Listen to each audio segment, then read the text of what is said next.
മലയാള സിനിമയിലൂടെ വ്യത്യസ്ത വേഷപ്പകർച്ചകളിൽ നിറഞ്ഞാടി ജനഹൃദയങ്ങൾ കീഴടക്കിയ മലയാളത്തിന്റെ എവർഗ്രീൻ താരജോഡികൾ ഒരു പതിറ്റാണ്ടിന് ശേഷം വീണ്ടും ഒന്നിക്കുകയാണ്. 2023 മഴവിൽ എന്റർടൈൻമെന്റ് അവാർഡ്സിൽ മോഹൻലാൽ ശോഭനയോട് ചോദിക്കുന്നുണ്ട്, വീണ്ടും സിനിമയിലേക്ക് അഭിനയിക്കാൻ വിളിച്ചാൽ വരില്ലേ എന്ന്.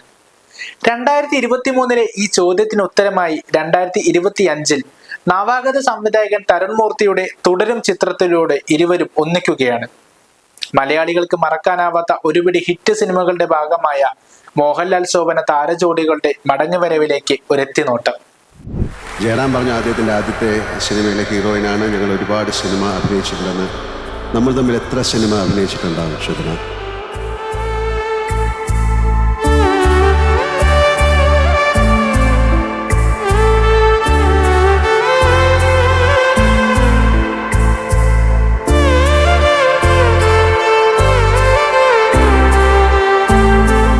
വീണ്ടും സിനിമയിൽ അഭിനയിക്കാൻ വിളിച്ചവരില്ലേ?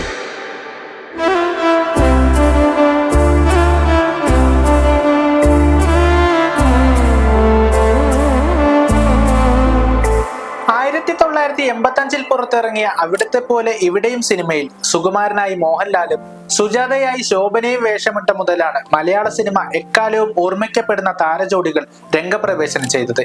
230ഓളം സിനിമകളിൽ അഭിനയിച്ച ശോഭന പക്ഷേ മോഹൻലാലുമായി കൂട്ടുകൂടുമ്പോൾ പിറവിയെടുക്കുന്നത് എക്കാലവും ഓർമ്മിക്കപ്പെടുന്ന ഹിറ്റ് സിനിമകളാണെന്ന് പലതവണ മലയാള സിനിമാ ലോകം കണ്ടിട്ടുള്ളതാണ്. ഇരുവർക്കുമിടയിലെ അളവില്ലാത്ത അഭിനയ ചാരുത സിനിമാ ലോകത്ത് ചർച്ച ചെയ്യപ്പെട്ടിട്ടുള്ളതുമാണ്. തേന്മാവിൻ കൊമ്പത്തിലെ തമ്മിലറിയാത്ത മാണിക്കനും കാർത്തുമ്പിയും വേർപിരിയാനാവാത്ത വിധം ഒന്നിക്കുമ്പോഴും നാടോടിക്കാറ്റിലെ അമ്മ നഷ്ടപ്പെടുന്ന ദാസന്റെ സങ്കടമകറ്റി ശുഭപ്രതീക്ഷ നൽകുന്ന രാധ എന്ന കഥാപാത്രത്തെ ശോഭന അവതരിപ്പിക്കുമ്പോഴും പഴയകാല പ്രണയങ്ങളെ അതിന്റെ തീവ്രതയോടെ പ്രേക്ഷകന്റെ ഹൃദയത്തിൽ ഇരുവരും കൊത്തിവെക്കുന്നു.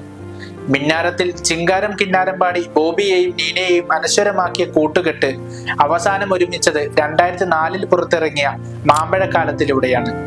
മോഹൻലാൽ ശോഭന താരജോഡി ഒരിക്കൽ കൂടി 2025 എത്തുമ്പോൾ പെട്ടെന്ന് ഓർമ്മ വരുന്നത് തേന്മാവിൻ കൊമ്പത്തിലെ മാണിക്കൻ കാർത്തുമ്പിയോട് ചോദിക്കുന്ന പോരുന്നോ എന്റെ കൂടെ എന്ന ചോദ്യമാണ്.